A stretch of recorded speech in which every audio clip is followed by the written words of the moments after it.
താരസംഘടനയായിട്ടുള്ള അമ്മ general secretary ആയിരുന്ന സിദ്ദിഖിന്റെ അറസ്റ്റ് ഉടനുണ്ടാകുമെന്നുള്ള ഒരു റിപ്പോർട്ടുകളാണ് ഇപ്പോൾ പുറത്തു വരുന്നത്. അദ്ദേഹത്തിനെതിരെ ജാമ്യമില്ലാ വകുപ്പ് പ്രകാരം കേസെടുത്തിരിക്കുകയാണ് പോലീസ്. വിഷയം ഒന്ന് മാത്രമാണ്, ഒരു യുവനടിയെ പീഡിപ്പിച്ചു എന്നുള്ള പരാതിയാണ് കിട്ടിയിരിക്കുന്നത്. ആ പരാതിയുടെ അടിസ്ഥാനത്തിൽ കുറെ വിമർശനങ്ങളുണ്ട്. പക്ഷെ ഇതൊക്കെ എത്രത്തോളം യാഥാർത്ഥ്യമാണെന്നുള്ളതൊന്നും ആർക്കറിയില്ല. ഈ പറഞ്ഞിരിക്കുന്ന പെൺകുട്ടിയുടെ പേരും അതോടൊപ്പം തന്നെ ഒരു കാര്യങ്ങളും പുറത്തുവിടാൻ സാധ്യതയില്ല. കാരണം അത് കേസായി മാറിയിരിക്കുന്ന ഒരു കാര്യമാണ്. കാരണം ഇതുപോലുള്ള വിഷയങ്ങളിൽ കേസുകൾ എടുത്തിട്ടുണ്ടെങ്കിൽ സ്വാഭാവികമായിട്ട് ഇവരുടെ പേരുകൾ പുറത്തുവിടുക എന്നുള്ളത് അത് നമ്മൾക്കെതിരെ കേസ് വരുന്ന മറ്റൊരു കാര്യമാണ്. എങ്ങനെയാണെങ്കിലും സിദ്ദിഖിനെതിരെ കേസ് എടുത്തു എന്നുള്ള ഒരു വാർത്ത ഇപ്പോൾ പൂർണ്ണമായിട്ടും ഉറപ്പിച്ചിരിക്കുകയാണ്. അപ്പോൾ എങ്ങനെയാണെങ്കിലും നമ്മളൊരു കാര്യം മനസ്സിലാക്കുക, മലയാള സിനിമാ മേഖലയിൽ ഒരു ഗംഭീര പ്രതിസന്ധി ഉണ്ടായിരിക്കുന്നു. പൂർണ്ണമായിട്ടും അമ്മയുടെ പ്രസിഡന്റ് അടക്കമുള്ള മോഹൻലാൽ അടക്കമുള്ള എല്ലാവരും ഇതുപോലെയുള്ള വിഷയത്തിൽ കൃത്യമായിട്ട് രാജിവെച്ചിരിക്കുന്നു എന്നുള്ള ഒരു വാർത്തയാണ്. അമ്മ എന്ന് പറയുന്ന സംഘടന എന്താണ് ഈ സംഘടനയുടെ പ്രവർത്തനം എന്നുള്ളതൊക്കെ നോക്കുമ്പോൾ ഇന്ന് ഗണേഷ് കുമാറിന്റെ ഒരു വീഡിയോ പുറത്തു വന്നിട്ടുണ്ട്.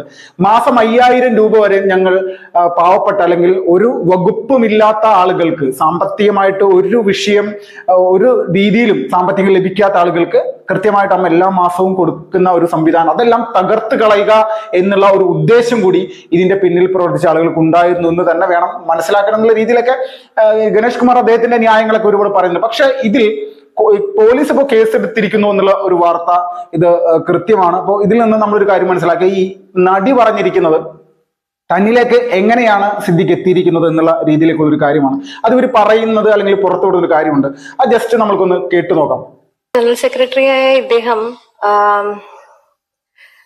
എന്താണ് അഡ്ജസ്റ്റ്മെന്റിന് എന്നെ വിളിച്ചു എന്നാണ് പലയിടത്തും പറയുന്നത്. പക്ഷെ the thing is that he raped me. ഇദ്ദേഹം എന്നെ കോണ്ടാക്ട് ചെയ്യുന്നത് സത്യം പറഞ്ഞാൽ +2 കഴിഞ്ഞ് നിൽക്കുന്ന സമയത്ത്, സ്കൂൾ ടൈമിൽ നിൽക്കുന്ന +2 കഴിഞ്ഞ് ഉള്ളൊരു ലീവ് ഉണ്ടല്ലോ, ആ സമയത്താണ് ഇദ്ദേഹത്തിന്റെ ഒരു അക്കൗണ്ടിൽ നിന്ന് എനിക്ക് മെസ്സേജ് വരുന്നത്, ഹായ് മോളെ. അന്നും ഇദ്ദേഹം യൂസ് ചെയ്ത വേർഡ് മോളെ എന്നാണ്. അത് ഇദ്ദേഹം കോണ്ടാക്ട് ചെയ്യാൻ ഉപയോഗിച്ച ഫേസ്ബുക്ക് പ്രൊഫൈൽ എന്ന് പറയുന്നത് തന്നെ ഫേക്ക് ആണെന്നാണ് ഞാൻ കരുതിയത്. പിന്നെ ലേറ്റർ ഓൺ ആണ് മനസ്സിലായത്, ഓക്കെ അത് ഫേക്ക് അല്ല, അദ്ദേഹത്തിന്റെ അക്കൗണ്ട് തന്നെയാണ്. അതേ അക്കൗണ്ട് തന്നെയാണ് അദ്ദേഹം പല സ്ത്രീകളോടും സിമിലർ അപ്രോച്ച് കാണിക്കുന്നത് എന്നുള്ളത് പിന്നീട് എനിക്ക് മനസ്സിലായിട്ടുണ്ട്. കാര്യങ്ങളൊക്കെ ഞാൻ കാണാറുണ്ട്. അവര് പേഴ്സണലി അവർ എന്റെ അടുത്ത് ഷെയർ ചെയ്യാറുമുണ്ട്. ഇത് എനിക്ക് മാത്രമല്ല ഇദ്ദേഹത്തിന്റെ നിന്നുള്ളത് എവിഡന്റ് ആയിട്ട് എനിക്ക് തന്നെ അറിയാം. പല കാരണങ്ങളുണ്ട് അവർക്ക് പ്രതികരിക്കണ്ട. ഈ പറഞ്ഞ പോലെ പ്രതികരിച്ചിട്ട് ജീവിതത്തിൽ കുറെ വർഷങ്ങളും കുറെ സെന്റർ ചെയ്ത് നിർത്തിയിട്ട് കംപ്ലീറ്റ്ലി അറ്റാക്ക് ചെയ്ത് എങ്ങനെ ഇരിക്കും, അതിന്റെ ഒരു ബൈ പ്രോഡക്റ്റ് ആണ് ഞാൻ. ഇതാണ് സംഭവിച്ചിരിക്കുന്നത് പറയുന്നത്. അപ്പോ ഈ നമ്മുടെ പ്രതിയായിട്ടുള്ള സിദ്ദിഖ് ഫേസ്ബുക്കിലൂടെ തനിക്കൊരു മെസ്സേജ് അയച്ചു എന്നുള്ള ഒരു സംഭവമാണ്. ഇവർ ആദ്യം പറഞ്ഞിരുന്നത് താൻ ഈ ഒരു ക്രൂരമായിട്ടുള്ള ഒരു ലൈംഗിക അതിക്രമത്തിന് ഇരയായതിനു ശേഷവും ഭക്ഷണം കഴിക്കുന്ന സമയത്ത് ഒരു ടേബിളിൽ ഇരുന്നുകൊണ്ട് വളരെ വലിയ ഭക്ഷണത്തിൽ പോലും ഇതുപോലുള്ള കാര്യങ്ങളെ കൂട്ടിച്ചേർത്തുകൊണ്ട് അശ്ലീലമായിട്ട് ഇദ്ദേഹം സംസാരിച്ചു എന്നുള്ള രീതിയിൽ. അപ്പോൾ നമ്മളെല്ലാവരും ചിന്തിക്കുന്ന ഈ നമ്മുടെ മലയാള സിനിമാ രംഗത്ത് ഇന്ന് ഇപ്പോ ഈ ഉടലെടുത്തിരിക്കുന്ന ഈ ഒരു പ്രധാനപ്പെട്ട വിഷയം, ഇതിൽ ഒരു പരിധി വരെ ഒരു കാര്യം ഇവിടുത്തെ ജനങ്ങൾക്ക് ബോധ്യപ്പെടുന്നുണ്ട്. സ്ത്രീകൾക്ക് നേരെ സെക്ഷൽ അറ്റാക്ക് അത് കൃത്യമായിട്ട് നടക്കുന്നുണ്ട്, അതിലൊരു സംശയമില്ല. അപ്പോൾ ഇതുപോലെയുള്ള കാര്യങ്ങൾ നിരന്തരമായിട്ട് ആയിക്കൊണ്ടിരിക്കുന്ന സമയത്ത് ഇതിനെവിടെയെങ്കിലും ഒരു തടയിടാൻ വേണ്ടി അമ്മ എന്ന് പറയുന്ന സംഘടനയുടെ ഭാഗത്ത് നിന്ന് ഏതെങ്കിലും തരത്തിലുള്ള ഒരു പ്രതിരോധം അല്ലെങ്കിൽ ഒരു പ്രതികരണം ഉണ്ടായിട്ടുണ്ടെന്ന് ഒരു സ്ഥലത്തും തന്നെ കാണാൻ സാധിക്കുന്നില്ല. ഇപ്പോ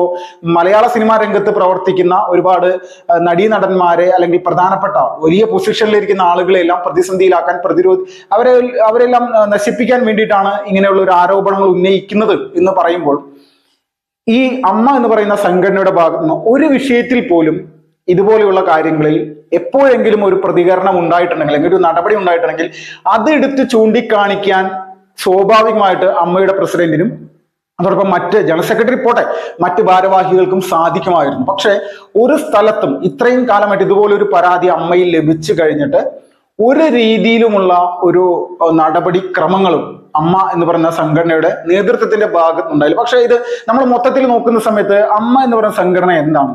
ഇത് സ്വാഭാവികമായിട്ടൊരു ക്ലബിന് സമാനമായിട്ടുള്ളൊരു കാര്യം തന്നെയാണ്. ഇപ്പോ ഗണേഷ് കുമാർ പറയുന്നത് കേട്ടു, 50,000 രൂപ മോഹൻലാൽ എടുത്തു, 50,000 രൂപ സുരേഷ് ഗോപി എടുത്തു, 50,000 രൂപ മമ്മൂട്ടി എടുത്തു. ഇവർ 3 പേരും 50,000 രൂപ വെച്ച് എടുത്ത് തുടങ്ങിയ ഒരു കാര്യമാണ്.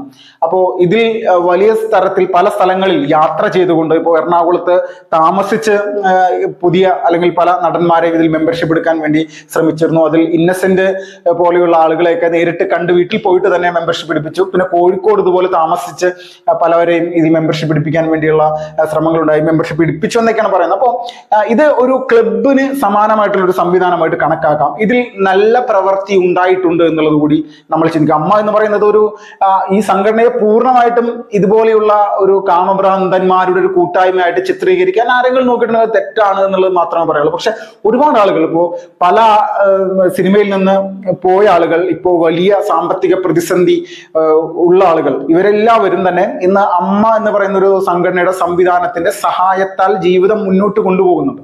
ഈ ജീവിതം മുന്നോട്ട് കൊണ്ടുപോകുന്നു എന്ന് പറയുമ്പോൾ നമ്മളെല്ലാവരും ചിന്തിക്കേണ്ട ഒരു കാര്യം, ഇതൊക്കെ ചെയ്യാനുള്ള പണം എവിടുന്നാണ്? ഈ പണം യഥാർത്ഥത്തിൽ ഇതിലെ സുരേഷ് ഗോപി അടക്കമുള്ള മുതിർന്ന നടീനടന്മാരുടെ കൈകളിൽ നിന്ന് എടുക്കുന്നത് തന്നെയാണ്, അതിൽ തർക്കമില്ല. അപ്പോൾ സേവന പ്രവർത്തനത്തിൽ വലിയ ശ്രദ്ധ കൊടുത്തിട്ടുള്ള ഒരുപാട് വീടുകൾ അമ്മ പലർക്കായിട്ട് വെച്ചു കൊടുത്തിട്ടുണ്ട്. അപ്പം ഈ സേവന മനോഭാവത്തോടു കൂടി പ്രവർത്തിക്കുന്നതിന് ഇടയിൽ ഇതിലെ ചെറിയൊരു ശതമാനം ആളുകൾ നടത്തുന്ന ഒരു പ്രശ്നങ്ങളെ പൂർണ്ണമായിട്ടും ആ സംവിധാനത്തെ പോലും ഇല്ലായ്മ ചെയ്യാൻ വേണ്ടിയിട്ട് ശ്രമിക്കുക എന്നുള്ള ഒരു നിലപാടിലേക്ക് ചില ഒരു ആശ്രിത ശക്തികൾ ഇതിന് ഒരു ശ്രമം നടത്തിയിട്ടുണ്ട് എന്നുള്ളത് ശരിയാണ്. പക്ഷെ എങ്ങനെയാണെങ്കിലും ഇങ്ങനെ നിരന്തരമായിട്ടുള്ള ഒരു പ്രതികരണങ്ങൾ സ്ത്രീകളുടെ ഇടയിൽ നിന്ന് വരുമ്പോൾ പോലും ഇതിൽ ഒരു അറസ്റ്റെങ്കിലും രേഖപ്പെടുത്തണ്ടേ എന്നുള്ളൊരു കാര്യമുണ്ടല്ലോ. അത് കേരള പോലീസിന്റെ ഭാഗത്ത് നിന്ന് ഉണ്ടാകാനുള്ള എല്ലാവിധ സാഹചര്യങ്ങളും ഇപ്പോഴത്തെ സിറ്റുവേഷനിൽ ഉണ്ട് എന്നുള്ളൊരു തർക്കമില്ല. ഒന്നുകിൽ രഞ്ജിത്താവാം, അല്ലെങ്കിൽ സംവിധായകൻ രഞ്ജിത്താവാം, അല്ലെങ്കിൽ ജയസൂര്യ ആകാം, അതോടൊപ്പം തന്നെ ഈ പറയുന്ന സിദ്ദിഖാവാം. ഇവരെപ്പോലുള്ള പല ആളുകൾക്കെതിരെയാണ് ഇങ്ങനെ ആരോപണങ്ങൾ വന്നിരുന്നത്. ആരോപണങ്ങൾ മാത്രമാണ്, ഇതിൽ എത്രത്തോളം തെളിവുണ്ടെന്നതൊക്കെ, എത്രത്തോളം യാഥാർത്ഥ്യമുണ്ടോ എന്നുള്ളതൊക്കെ കോടതിയാണ് തീരുമാനിക്കേണ്ടത്. പക്ഷെ കോടതിക്ക് മുന്നേ തന്നെ ഇവിടെ ചില ആളുകളെല്ലാം ഉറപ്പിച്ച് കഴിഞ്ഞു എന്നുള്ള രീതിയിലേക്ക് കാര്യങ്ങൾ നോക്കുന്നുണ്ട്. അപ്പൊ ഇതിൽ പൂർണ്ണമായിട്ടും ഒരു അറസ്റ്റെങ്കിലും ഉണ്ടായാൽ മാത്രമേ യഥാർത്ഥത്തിൽ കേരളത്തിലെ ജനങ്ങൾക്ക് ഇന്നത്തെ ഇവിടുത്തെ സർക്കാരിൽ കുറച്ചെങ്കിലും ഒരു വിശ്വാസമുണ്ട്. അപ്പോൾ സിദ്ദിഖിനെ അറസ്റ്റ് ചെയ്യാൻ സാധ്യതയുണ്ട് എന്നുള്ള തരത്തിലേക്കുള്ള വാർത്തകൾ പോലും വരുന്നുണ്ട്. അപ്പോൾ ഇത് പൂർണ്ണമായിട്ടും ഇവരെല്ലാവരും ഹൈക്കോടതിയെ മുൻകൂർ ജാമ്യത്തിന് വേണ്ടി സമീപിച്ചിട്ടുണ്ടാവും, അല്ലെങ്കിൽ എറണാകുളം ജില്ലാ കോടതിയെ സമീപിച്ചിട്ടുണ്ടാവും. അപ്പോൾ അതിനുള്ള സംവിധാനങ്ങളൊക്കെ ആയിട്ടുണ്ട്. അതിന്റെ നിയമ നടപടിക്രമങ്ങളെല്ലാം ഇങ്ങനെ മുന്നോട്ട് പോയിട്ടുണ്ട്. എങ്ങനെയാണെങ്കിലും സർക്കാരിനെ സംബന്ധിച്ച് ഒരു അറസ്റ്റെങ്കിലും രേഖപ്പെടുത്താതെ ഈ വിഷയത്തിൽ നിന്ന് തലയൂരാനായിട്ട് സാധിക്കില്ല എന്നുള്ള ഒരു യാഥാർത്ഥ്യം കൂടി ഈ സമയത്ത് തന്നെ എല്ലാവരും കൃത്യമായിട്ട് മനസ്സിലാക്കണം. അത്രത്തോളം വലിയ രീതിയിലുള്ള പ്രതികരണങ്ങളും പ്രതിഷേധങ്ങളും ഉണ്ടായിട്ടുള്ള ഒരു വിഷയമാണ്.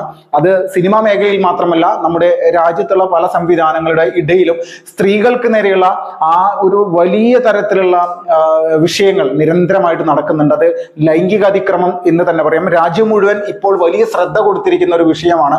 ബംഗാളിലെ യുവ ഡോക്ടറെ ക്രൂരമായിട്ട് പീഡിപ്പിച്ച വിഷയത്തിൽ മമതാ ബാനർജി സർക്കാർ ഒരു നടപടിയും എടുക്കാത്ത സാഹചര്യം.